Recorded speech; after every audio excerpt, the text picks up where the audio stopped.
I'm Carol Cohn, and welcome to Purpose 360, the podcast that unlocks the power of purpose to ignite business and social impact. Today's podcast is an exciting conversation about the current state of ESG. Environment, social, governance. What is happening to those terms?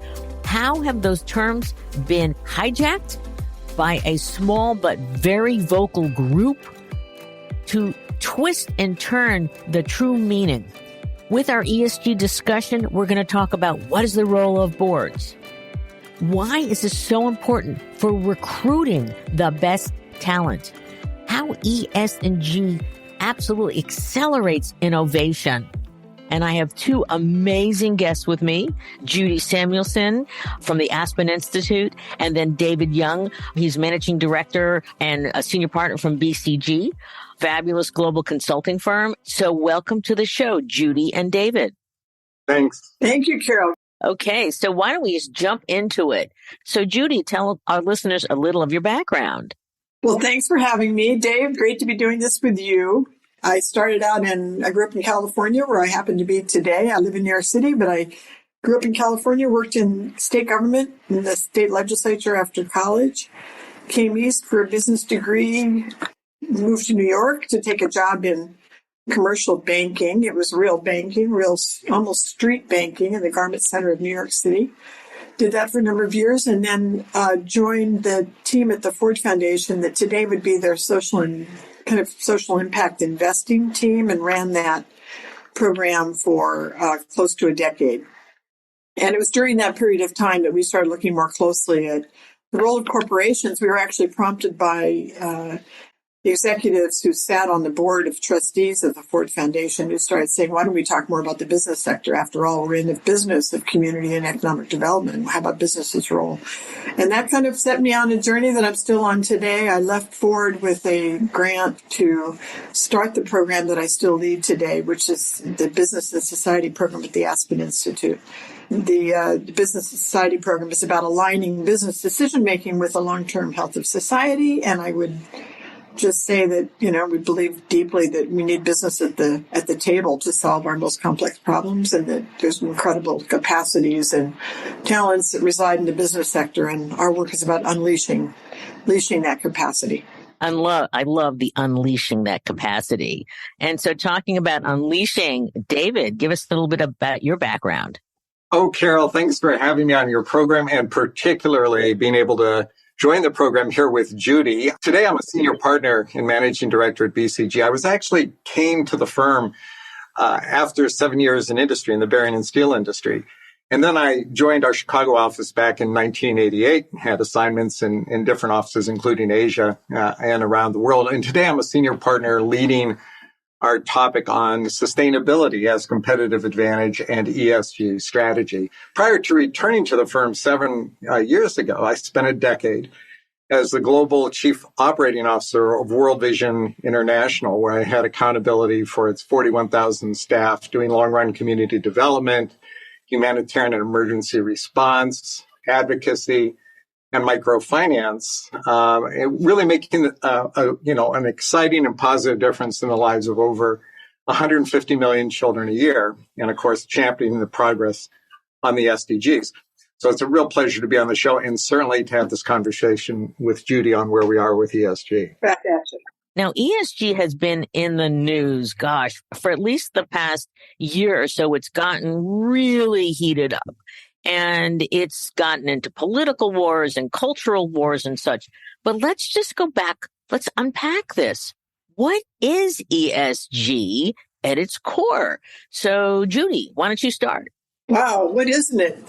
It's probably a shorter list today. But I guess I would approach it through two kind of ways of thinking about it. It's a way of thinking about what are the impacts that business has, or the domains in which business needs to kind of sharpen its focus and be considerate of the consequences of business decisions that we used to say that kind of land outside the gate. Business has a tendency to kind of think of itself, its own kind of defines its own success in certain ways.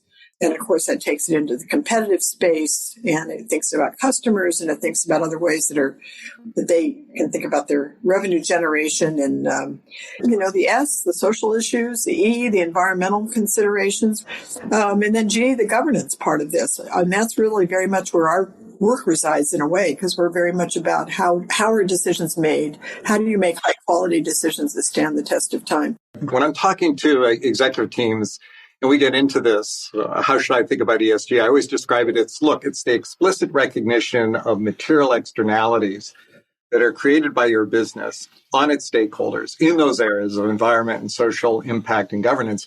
But I also take the idea a bit further. And I ask people to think very deeply about how a business impacts internally and externally. Its economic vitality, environmental sustainability, the lifetime well-being of its employees and its customers and those it touches in community, the ethical capacity, the enabling of society, and then, of course, access, equity, diversity, and inclusion. So those externalities, if you want to, those impacts that the business creates, both inside and outside, are going to be material to the investment proposition of the business and actually the resilience of the business over time. If you're a tech business today and you're not, don't have a good employee value proposition recognizing the equity, diversity, and inclusion of a wide range of talents, guess what? Your business depends on that talent. It's going to have trouble over time. So while these kinds of things don't explicitly sort of appear on the company's financial statements today, they're nonetheless signals about where those financials may be headed. Ultimately, what the investor wants is a high-quality, competitively resilient company, and they're looking for insight beyond what's sitting there in the backward-looking financials of the business. So this whole thing, if it's really done well, is just a lens into the performance of the corporation in ways that might make a difference over time. Part of the complexity is, of course, that not all investors want the same things. And that, I'm sure we'll get more into that, but that's one of the real kind of conundrums today, is that particularly in public markets, that there are investors that, all they're looking at is a return tomorrow or next week or, short term under a year. And that's not where the lines, start to converge between value creation for the investor and for the firm. And so that's a particular domain that a lot of people have to focus on to try to get this right. I would agree with that, Judy. Yeah, I know that some of the critics, and there are lots of critics and lots of, proponents, say that the metrics aren't solved yet, that there's no one single approved set of metrics so that the ESG reporting is parallel.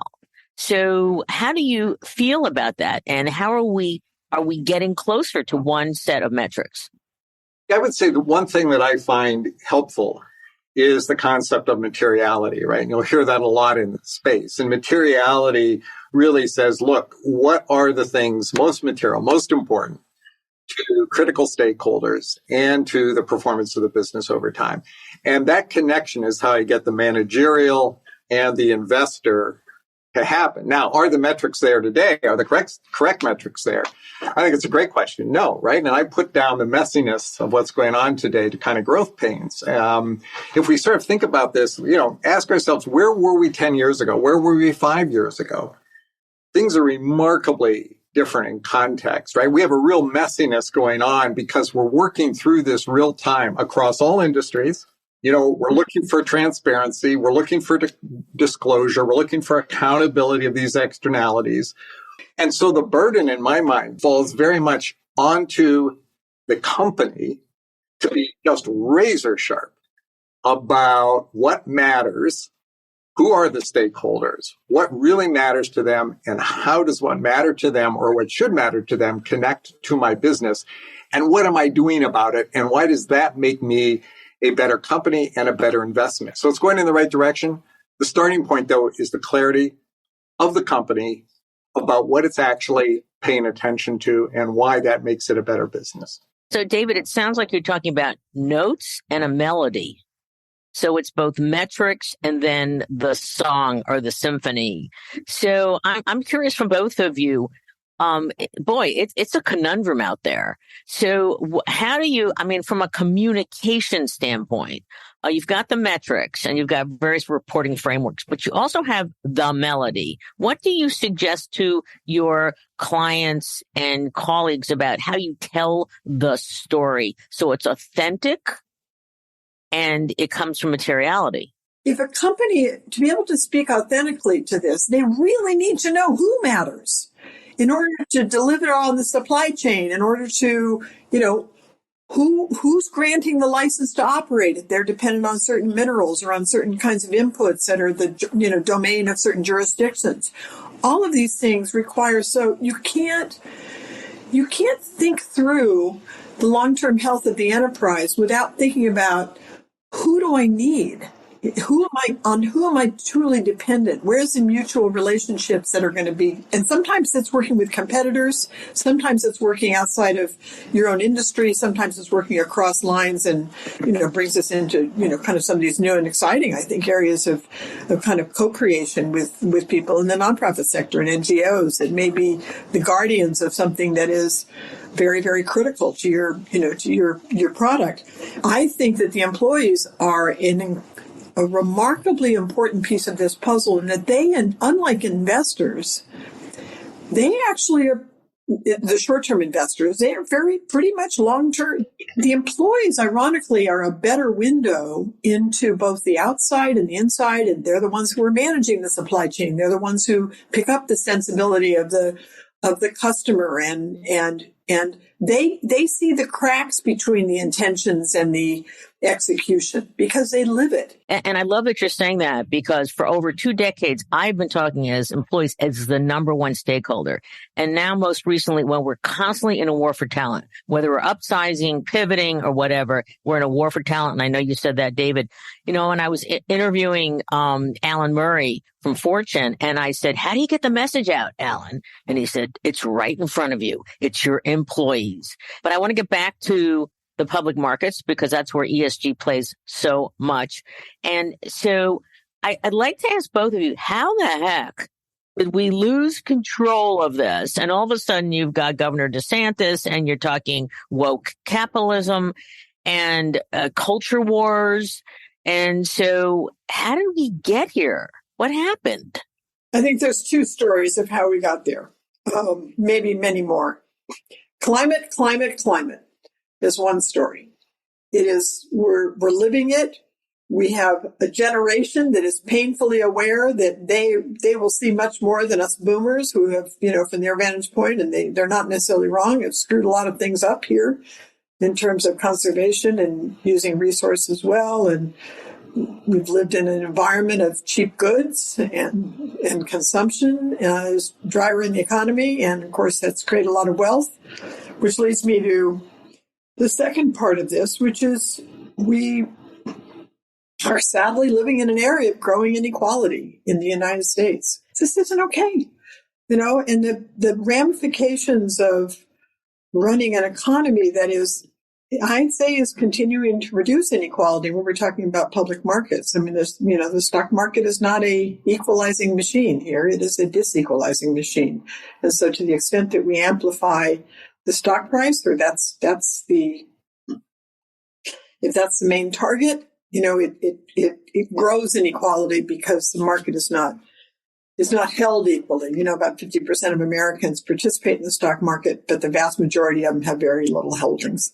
And so that, to me, is the biggest connection back to the political environment we're living through now, where people don't trust much of anything. They certainly don't trust government. We talk about trust in business, but the trust is really thinner than we acknowledge when we see, the data on the trust barometer, because it's really about the ability to get things done. And that's what's deeply trusted by in the private sector. But what is it we're getting done? What does the business exist to do? And it raises lots of questions for me. I think the things you pointed out, Judy, are very real. And I think that they actually pose a risk to the sustainability of the business context, right? Fundamentally, what this should be about is creating higher quality, more competitive, and resilient companies, more competitive and resilient industries, and a more competitive and resilient country. And those things are not possible if the underlying fabric posed by a lack of attention to externalities causes these very issues, whether it's the emissions driving down biodiversity, causing water stress, exacerbating inequalities, right? Those things are not good for business over time. And when we're not clear about that, when we sort of, as sustainability professionals or as ESG communicators or however you want to think about it, when we don't constantly re-educate people that what we're really trying to do here is get those quality companies, right, is to build those more competitive industries, is to have a more competitive country that is geared for the future, that is fit for the future. But if we start crowding everything in, if I believe as a CEO I have to comment on everything, then I'm opening myself up for, basically acting like I'm an expert on things that, frankly, that's not what the company is about. That's not the things that are going to drive value creation over time. And it's not the things that are going to bring us to a business context that's better over the long run. And David, in our pre-interview, you talked a lot about innovation.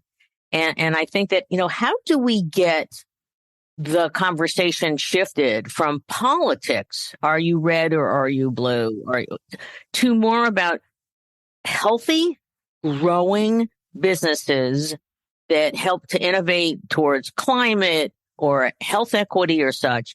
How do we get there? And I know there's no magic answer, but any suggestions? Because our listeners are sitting here going like, we have to understand our materiality, we have to understand our risks, we have to manage to them, and then we have to help grow. Judy and I have talked about this unique moment we're in before, which on one hand, there's all those things, Judy, that you've described. On the other hand, this represents the single biggest transformation of the industrial base and socioeconomic platforms in the last 4 or 5 decades. This is a very, very big deal, and our excitement should be over the opportunity, less over fighting about terms and risks and things like that. Everything is both a risk and everything is an opportunity today. And so I think you're absolutely right. And it takes us back to both, where's the agency inside business to be creative about this and to recognize the incredible role of the public sector at the same time. That it's not just about the private sector. That's our focus. And we believe deeply in supporting the change agents that exist inside business and enabling them to kind of drive the innovation within and to make those connections that business needs to make. And so we have programs that are designed to really identify those people and support them and have been at that for a long period of time. That can be very gratifying work. But today they need to understand this kind of broader context. Nothing moves forward without having the body politic kind of believing in the future. And so our work is not done. And I'm wondering, when you get your groups together, Judy, you get lots and lots of corporate professionals. Is anyone talking about what is a term? Because the thing that woke anything has done is it's a singular term. Yes, it's got maybe different flavors, but it's said again and again and again and again. And so the question was, I think that the Green Biz actually said, don't use the term ESG, just do the work. So are there any terms that are coming up at all in terms of both of your constituents that is it's a complex issue, but a simplified way that we can say it again and again and again and again? We'll all be better off if the term recedes, but it's replaced by a clarity about what it means to create long-term value. And that goes by many terms, and it's specific to the enterprise. In some respects, I think that I was talking to a colleague about this a couple of weeks ago. That term falling out of disfavor may be a sign of the success that we're actually seeing, that more companies are they're playing a different game than they were 10 years ago. I think specificity really matters here. Again, we're back to narrative and storytelling. And how do I talk about this, right? We don't want to get pulled back into being so simple that it all falls apart and we lose our ability to understand why this is important, why it's a critical moment in time. And so this enormous opportunity we have, this new way that we can sort of behave as a society that makes it sustainable, we cannot let that fall into, simplistic rhetoric. And so whenever we hear that, we should push back and say, wait a second, tell us again why this is going to make us more competitive as companies, industries, as a country, why it's going to make us a better society and a planet. Let's get to those questions. And I think, I actually believe people, the general public, are plenty smart enough that if they're actually taking down those kinds of conversations, rather than letting the airways fill up with these other conversations, that they will then appreciate this. I share a little story. I don't know Carol, if you want me to share it here. I think I mentioned it too about the excavator operator, who way up in the North Woods of Maine is building a road. And a good friend of mine, he leaps out of his cab one day, having gotten riled up by listening to one of the cable channels about ESG and woke capitalism and how his pension is being, hijacked by policy. And he doesn't know that I'm engaged in any of this. And he jumps out and he shares his frustration over this. And he says, I just can't believe this is happening. And I said, well, suppose I have a great piece of property for you. It's a wonderful farm. I think it's a terrific deal. You know where it is. It's this town. And I'm going to sell it to you. But I know for a fact that it has a lot of PFAS in the groundwater, that it is going to be facing additional water stress in addition to those contaminations. I know that, but I'm not going to tell you about that. And of course, he immediately begins cursing me, right, for my lack of business ethics. And I pursue another example or two, and he looks at me and he says, "Wait, is that what ESG is about?" And then he says, "You guys have done a terrible job of bringing us along." So I think we have to embrace the opportunity to tell the right story. So gosh forbid we're going to have a book, ESG for Dummies. But setting that aside, I would love to just put you guys on the spot, and don't worry about it.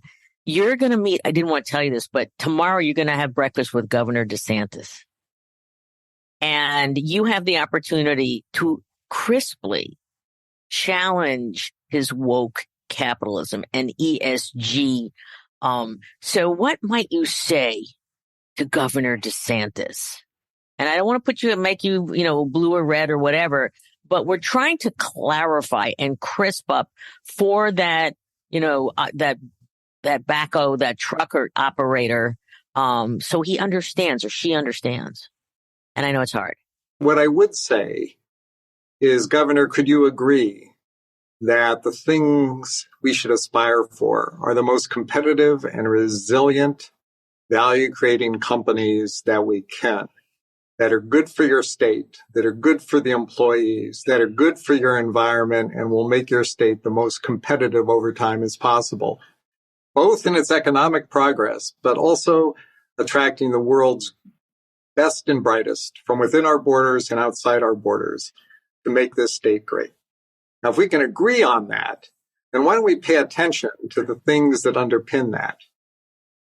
Some of those things include, and I would then go through the material factors that some businesses need to worry about for sustaining their rights to operate. We need to search for that common ground about the core of building a better, more resilient economy that has us positioned for the future as a way to sort of bridge these gaps in rhetoric. So I'd love to then just segue to boards.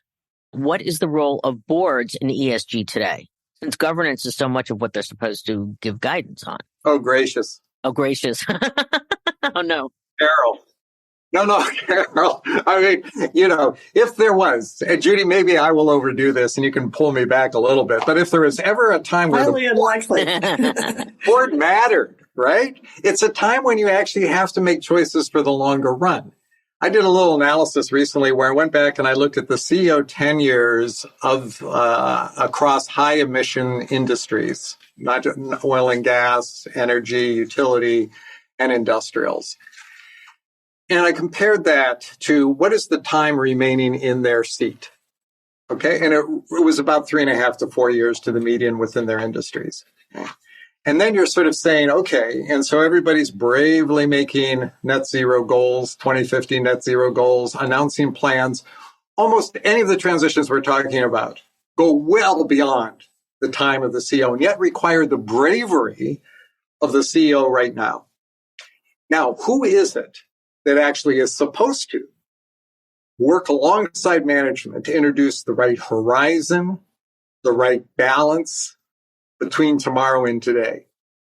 And so if we are honest about, particularly in the US, our system, the board really has to step up here if we are going to deliver on these promises and this trajectory and this rate of change and this ability to have companies and industries that really are in the right context for the future. This is a legacy moment for most CEOs, but incentives are not out there to create legacies.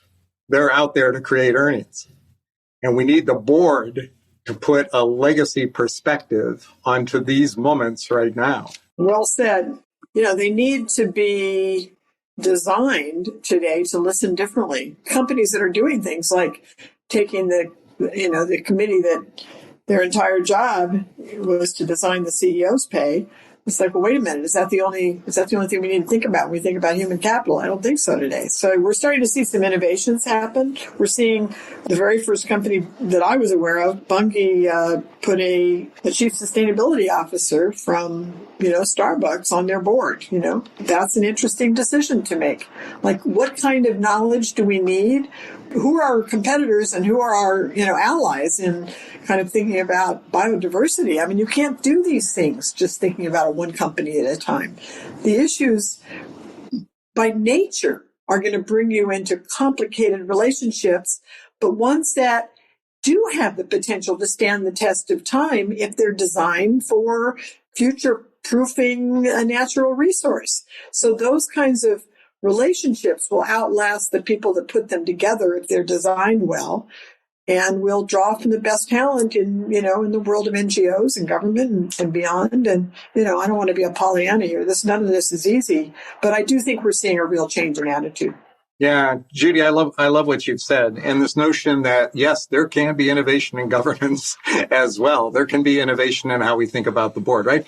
This is an opportunity to reimagine on almost every single front.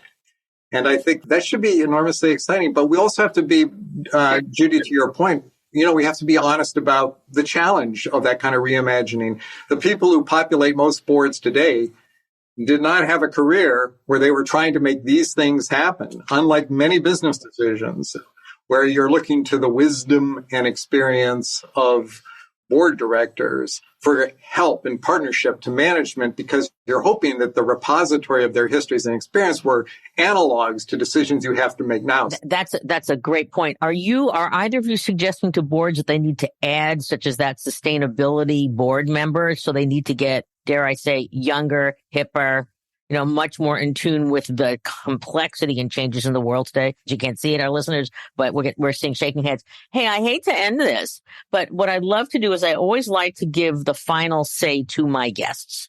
Well, I think it takes you back to your favorite topic, Carol, purpose. I mean, this, to me, it starts with the purpose of the corporation. Intentions, it starts with intentions and getting clear on why your company exists, what you aim to do. That starts to reveal what is materially important. Today, the path forward is getting clearer, even though it's going to be very discreet in terms of each company needing to create its own path and figuring out what's ahead for them. That anchoring in on purpose, particularly when times are messy and complicated, is a good way to navigate through. It is the compass that ought to be guiding. I would add to that, it is the thing that should help set ambition. It is the thing that should make us hungry for imagination. It is the thing that hopefully powers innovation, our willingness to innovate, all aspects right now. And this can be the most exciting time in business that we've seen. in the last 5 decades, and it will set the platforms for structural competitive advantage for the next decade or two. So, we should embrace it. We should have that ambition, and we should understand it's messy. Let's figure it out. That's wonderful, both of you. We started out about ESG, and then we got into the political and cultural wars, but it's truly about better business. And maybe we should use that term. It's not ESG, it's better business. I want to thank both of you. This has been a great conversation. So thank you, David Young. Thank you, Judy Samuelson. If I can join with Judy, count me in. Thanks.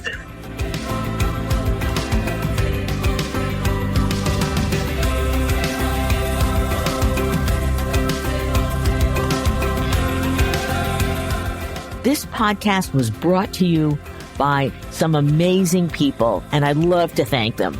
Ann Hundertmark and Kristen Kenny at Carol Cone on Purpose, Pete Wright and Andy Nelson, our crack production team at True Story FM, and you, our listener. We love hearing from you, so please give us feedback. Let us know names of people you'd like to hear on a future episode. How about some new questions to ask?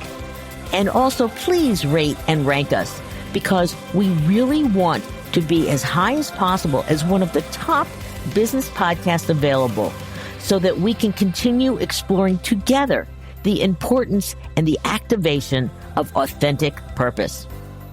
We all know every company, every brand, every not-for-profit must define their purpose, refine it, and activate it and evolve it over time so it has the greatest impact on business, growth, and society.